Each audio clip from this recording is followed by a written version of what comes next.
This week on Newsnight, Central Florida arts organizations watch the budget fight in Tallahassee as lawmakers debate spending levels. Law enforcement officials make arrests following a lengthy probe into alleged fentanyl trafficking. And communities continue to address issues with stormwater infrastructure. Newsnight starts now.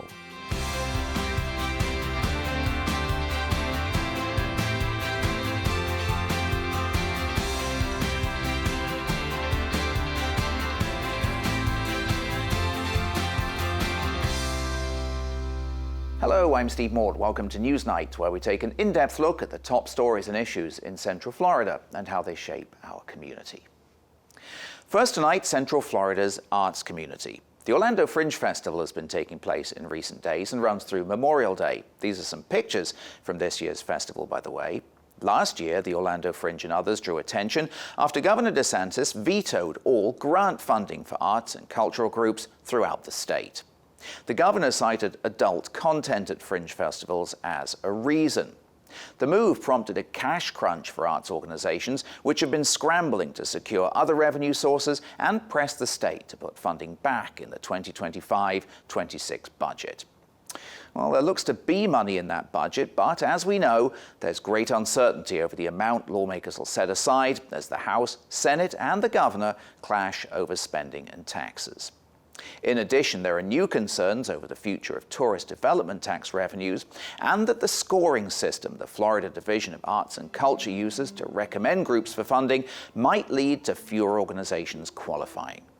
At a recent Newsnight event at the Orlando Science Center, Melissa Fritzinger, managing director of the Orlando Fringe, told me this. We take on the expense of venues and technicians, and we give artists a way to produce and create with very little risk. We take that risk on for them.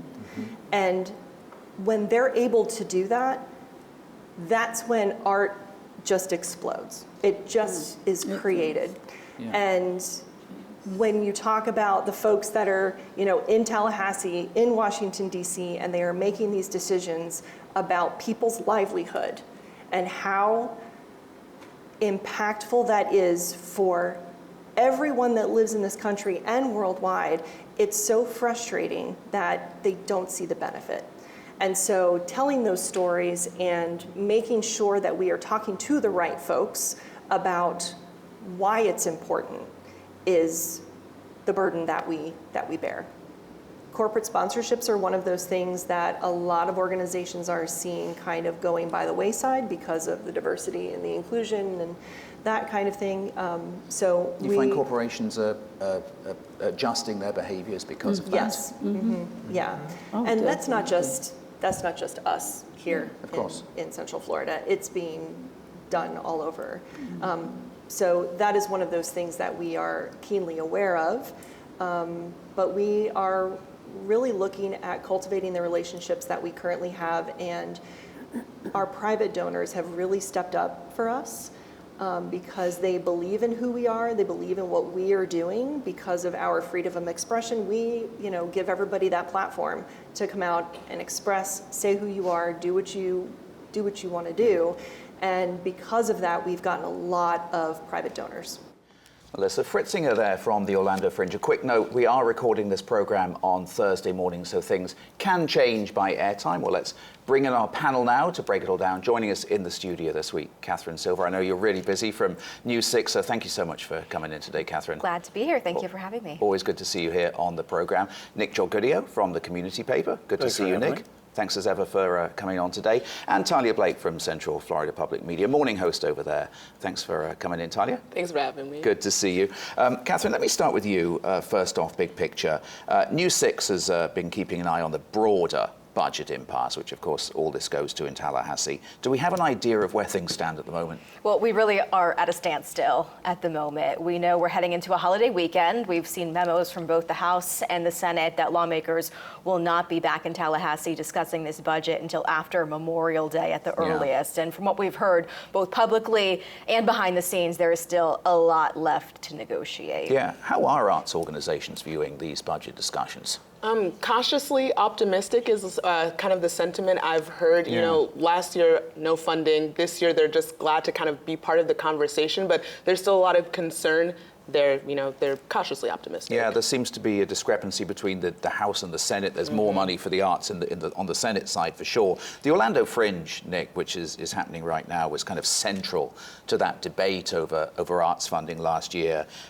Before that veto from the governor, though, the Fringe had seen a drop-off in attendance. The art space as well, downtown on Church Street, closed. And I wonder what factors are at play here, according to the Fringe, and what changes are being made in response. Yeah, so they've tried to address it as much as possible. The art space downtown was really not in the greatest shape when they got it, even though they weren't paying much rent. There were a lot of maintenance issues, so they just couldn't keep up with the upkeep of the facility. So looking at what they did in 2025 versus 2024, when they lost about 26% of ticket sales from 2023 to 2024, they've consolidated the locations, so everything is within walking distance around Lock Haven Park and the Lock Haven Cultural Centers.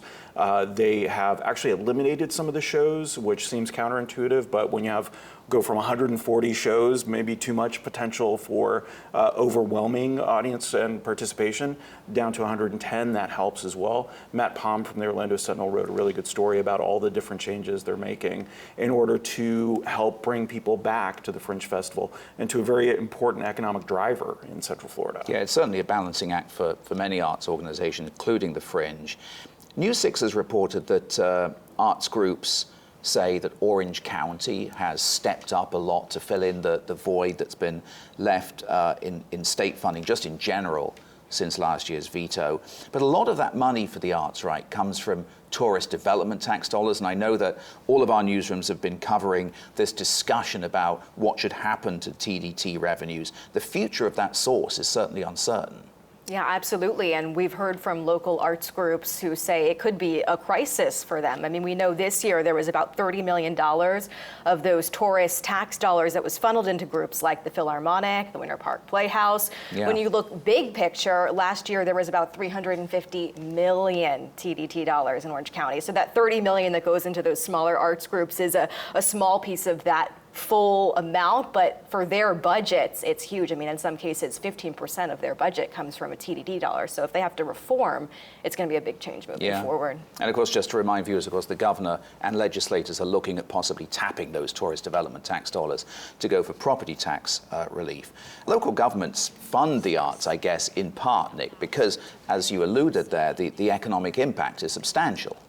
Yeah, one of the most recent stories about it from a study from the Americans for the Arts said in fiscal year 2022 was an impact of around $265 million just in Orange County alone. And that includes things like Dr. Phillips Center, bringing in the Broadway shows and things of that nature. So while Fringe is a little bit smaller, maybe an impact of what they said was around $4 million, there's still an economics to it that is so much broader. So many different people come to town to do their shows and try it out.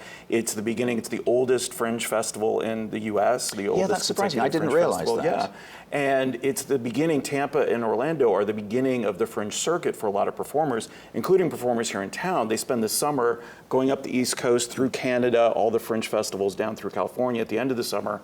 So there are people who are doing their shows and making their livelihood off of this as well. We heard Melissa Fritzinger refer there to the anti-DEI push on the federal and the state level, and that's leading to some sponsors pulling out. In addition, Central Florida Public Media has reported that Orange County has stopped issuing some DEI-related grants. What are you guys hearing there? Yeah, so it looks like they canceled about $200,000 worth of grants. And these are grants for people and programs for outreach and for people with disabilities. So we're talking like Orlando Science Center, the Orlando Ballet, the Orlando Opera. And the county is saying that they did it so that way, basically they can get in compliance with things that are happening at the state and federal level. So they're really just kind of doing it out of an abundance of caution is what they're saying. So that way they don't see funding loss in other areas. Yeah, there's also a matter, of course, of federal funding, Catherine. What are we seeing from the Trump administration when it comes to the arts? Well, the name of the game with DOGE has been cuts, right, for so many departments. And we know that in March, the department pulled grants. They laid off staffs and organizations that support a lot of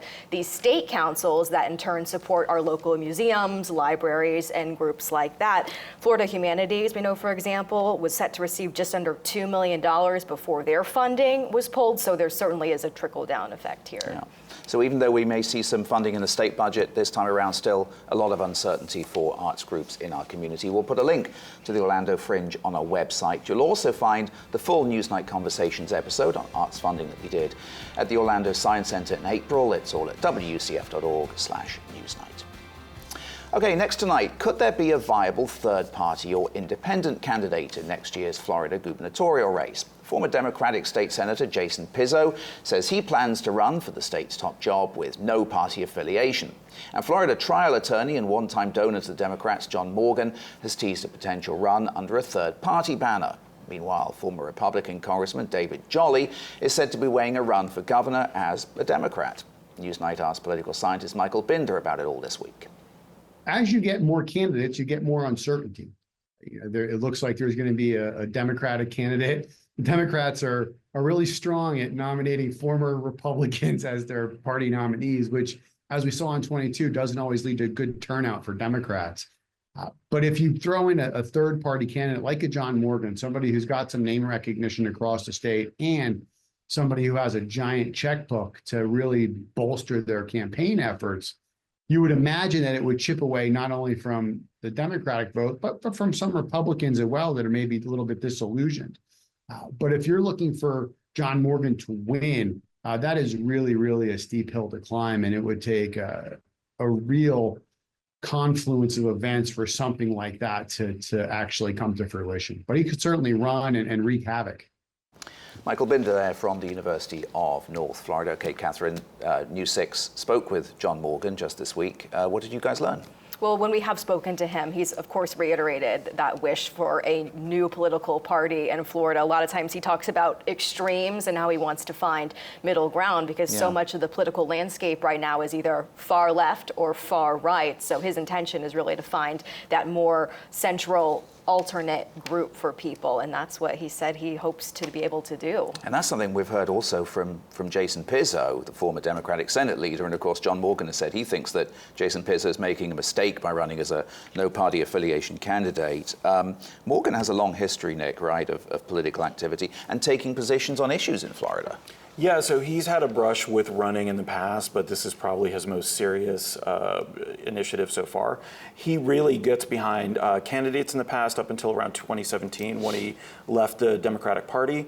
But when it comes to ballot initiatives is where he really throws in his own money, his influence, and his connections. Marijuana, right? Marijuana, not only medicinal, but this last year or 2024 with the recreational and the minimum wage as well. He was a big proponent for the $15 minimum wage ballot initiative. It's been pretty outspoken on that. As for Jason Pizzo, Talia, he told Miami CBS station that he'll run for governor as an NPA candidate, of course, after leaving the Democratic Party. What more do we know about his plans? Right, so he says he wants to give a voice to Florida's NPA voters. Of which there are many. Which there are many, but he did say that he's not officially going to enter the race until about September, so time will still tell. A recent statewide poll, when he was still a Democrat, of Democratic voters, kind of had him at the top for someone that they would choose as their next governor, so time will kind of tell because obviously not a Democrat anymore, so we'll kind of see where that goes. I mean, are the Democrats, do we think, Nick, concerned that an independent or a third-party candidate will help basically lock in another Republican win, whether it be Byron Donalds or Casey DeSantis or any of the other names that have been mentioned? Yeah, if you look at the registered voters in Florida, 40% are Republicans, so they've got a good stronghold there. Around 30% are registered Democrats, so that does leave around 29 to 30% as independent or what appear to be independent. It may just be a lot of people who don't want to put their party affiliation next to their name. Yeah. So they would have to, whatever this, whether it's a NPA or just running as an independent, or a new party, I should say, they would have to pull from the Democrats and the Republicans to win. And the concern is, since they were most recently affiliated with the Democratic Party, they would probably pull from there. Well, of course, this is an election that's taking place next year, so a lot of time for all of this to shake out for sure. Be sure to join us on social media. We're at WCF TV on Facebook and Instagram. You'll also find us at Newsnight WCF on X. Okay, next tonight, law enforcement officials said this week they'd dismantled a major drug trafficking organization following a months-long effort dubbed Operation Burn Baby Burn. This drug trafficking organization is responsible for importing pounds and pounds of fentanyl and cocaine into our community. And so our narcotics agents worked extremely hard to identify this organization and take them down. Our administration, over the past few years, has made combating the fentanyl crisis a priority. We've passed numerous pieces of legislation that the governor has signed to increase penalties where these traffickers dangerously expose law enforcement to fentanyl. There are second-degree felonies now for that. If you are trafficking fentanyl and somebody somewhere dies and it can be tied to you, you are liable for a first-degree felony and you're going to go away for a long time. Florida Attorney General there, James Uthmeier. Catherine, News 6 has covered the fentanyl crisis extensively, of course, as I think we all have, and that announcement this week from the sheriff as well and the Attorney General. What more do we know about this suspected fentanyl trafficking operation? Well, we know that the investigation actually started in September, and only this week did we learn that they had arrested 9 people for some role in that huge trafficking operation. They told us that the group was importing fentanyl from California and Mexico, and then cocaine from Puerto Rico, and they actually seized about $1.5 million worth of drugs in this bus. Central Florida Public Media, of course, has covered the fentanyl issue extensively as well. A lot was made during that press conference that we just watched about an FDLE funding program that was approved in 2023 to tackle fentanyl specifically. Remind us what the SAFE program is. Right, so it's basically just like you said, it provides funding to all these local law enforcement so that way they can combat fentanyl. And it provides funding for a bunch of different things, whether it's overtime, travel costs, equipment, supplies, training, anything that they need to conduct an investigation to combat, this fentanyl activity that we're seeing. That's all included in the SAFE program. I wanted to talk a bit about some of your reporting, Catherine. The Attorney General there kind of alluded in that clip that we just played that there have been cases in the past where indictments have been handed down against suppliers of fentanyl based on deaths that it's believed that the drugs that they supply might have caused. Have prosecutors sort of become more aggressive when it comes to this kind of prosecution, do we think? We certainly believe so, and they've told us that that is their goal, right? Rather than going after the low-level dealer, they want to go for the top dog, the supplier, because hopefully if they can prosecute those cases successfully, that they can have that bigger impact when it comes to reducing the amount of these tragedies. The question is, a lot of times we see that really serious charge at the beginning, and then you have to see how it plays out in court and whether or not they can make that stick or if it ends up pleading down to a lesser charger. Going back, take a step back a minute. I mean, going back decades, Florida's been a hot spot for opioid addiction that kind of transformed into the fentanyl crisis that we saw. There was a proliferation of pill mills, right, that happened in the state. I remember covering that, about 20 years ago. I mean, how successful have eradication efforts been in Florida in recent years? Do we know? Can we get a handle on that? Yeah, I think recently especially what we saw is a high in 2021, both nationally and locally, in overdoses and fatal overdoses. And according to the CDC, the Centers for Disease Control, overdoses fell from 2022 to 2023 about 1.5% nationally. In Florida, that was about 5.9% a fall. And then locally, Seminole County dropped 27.2%.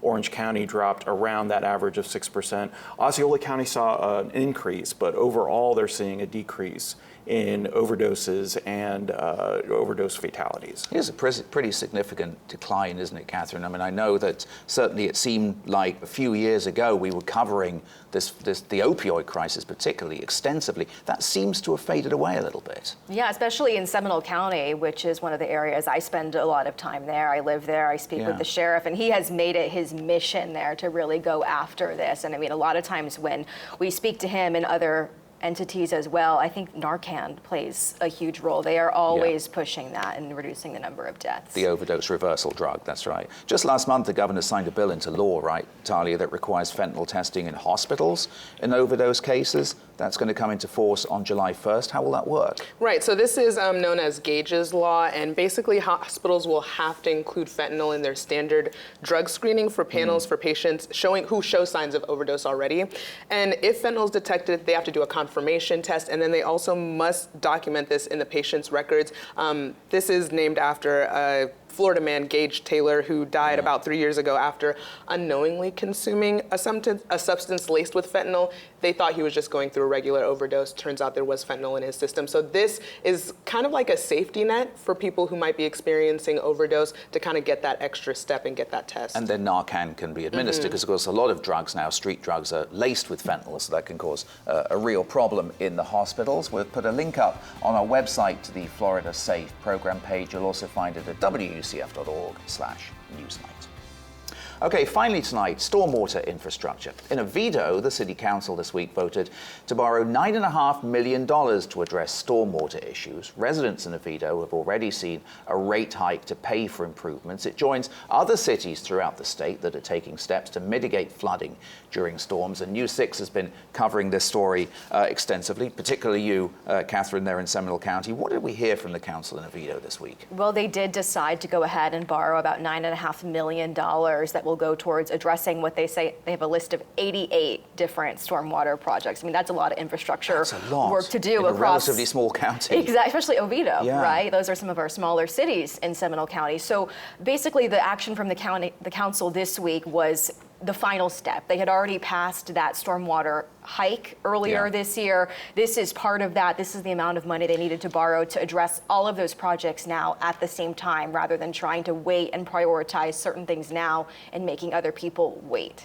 What was the extent of that rate hike in Oviedo, and have local residents responded to that increase and also to the flooding that can plague those neighborhoods? I know that you've spoken to residents who've suffered during hurricanes and heavy rains. Do they understand the need for that rate hike, do we think? I think a lot of them do understand. We hear that when we meet them and we speak to them, and also when they talk to the council directly. A lot of times people go to these meetings because they have experience. They've flooded not only once, a lot of times they've flooded multiple times, and they have been desperate for some sort of project, something to be done so that it doesn't happen to them again in the future. So no one wants to pay more in their bill, but when you look at the overall impact on what you see in your bottom line, it's usually small enough that it's worth it to pay it just to get the projects done. I mean, I think the previous time, not the previous time, but a previous time you were on the show, we talked about Orla Vista, right, a couple of years ago, and the improvement work there. This stormwater issue